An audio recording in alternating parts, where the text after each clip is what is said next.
hindi po ako magaling ngayon. Thank you po, thank you. Salamat din po, salamat. Amang nasa itaas. Opo, ayan po ang tumawag sa atin sa video call. Tumawag po yan. Maraming salamat sa kanya. Kasi ginamit niya po kayo 16 na na po, 16 na albularyo po yung pinuntahan sa Bisaya, sa Mindanao. Gamutin ako. Maraming salamat. Salamat po sa inyong Natin lang po nagkaroon ng kagalingan. 1530 Kilohertz.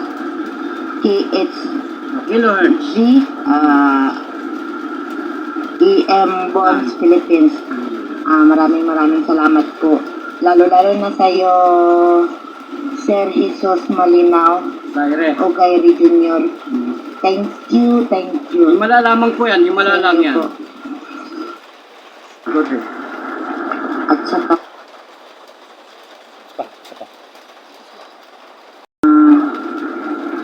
naway marami pa po kayong matulungan ng mga taong mahirap na magkasakit.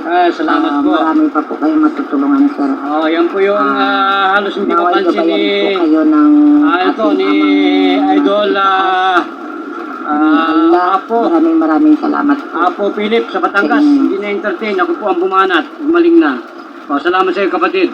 Yan po si Sister Janet Jamela.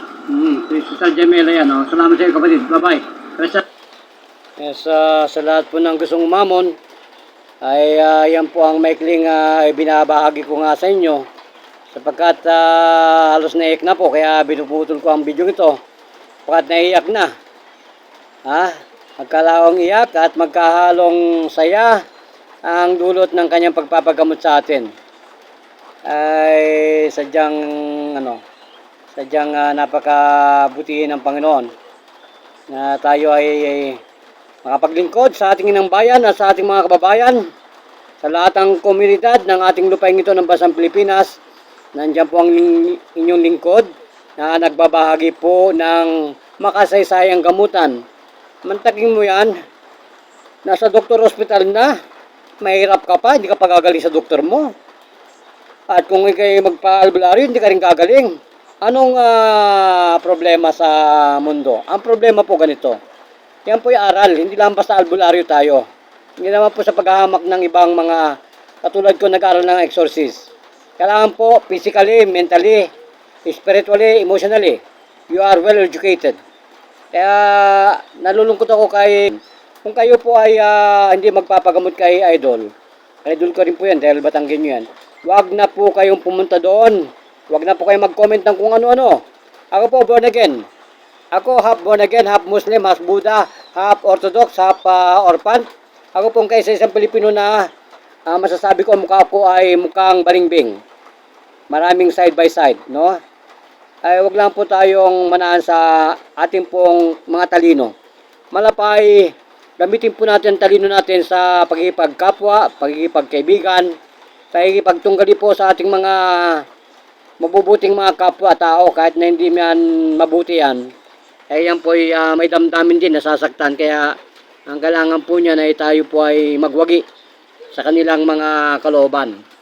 At pag nagwagi po tayo sa kalooban nila, nakatulong tayo, mag-aasik po yan ng malalamig na salita, masasarap na salita at pakipakinabang na salita at alamat na lumalabas sa kanyang diwa at puso't damdamin. Sapagkat natulungan natin, katulad ni Sister, naghahanap. Nagpapansin kay kahapon, hindi mapansin sa dami po ng mga taong kanyang entertainment. Kaya wala nang panahon ng babaeng ito. Ito po ay isang ala na kapatid sa Muslim. Ng kalaban din ay kapwa ala sa Muslim. Ay sa akin po walang kalaban. Basta nangapi ka sa kapwa natin Pilipino o kapwa tao natin, maging anumang lahi yan, ay ating pong tinatanggap. Mapaglingkuran lang.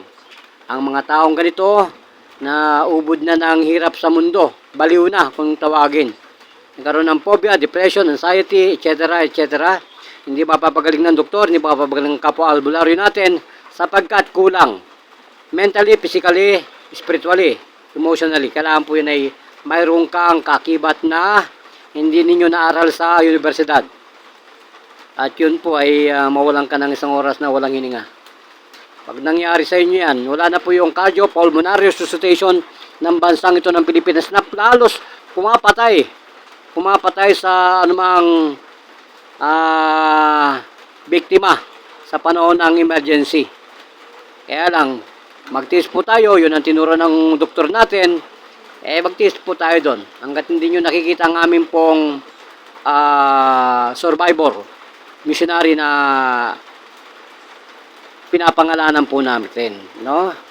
So, kaya po, yung ating puso, para hindi po tayo ma-high blood sa lahat ng mga nangyayari, masasabi ko lang po ay magdasal tayo.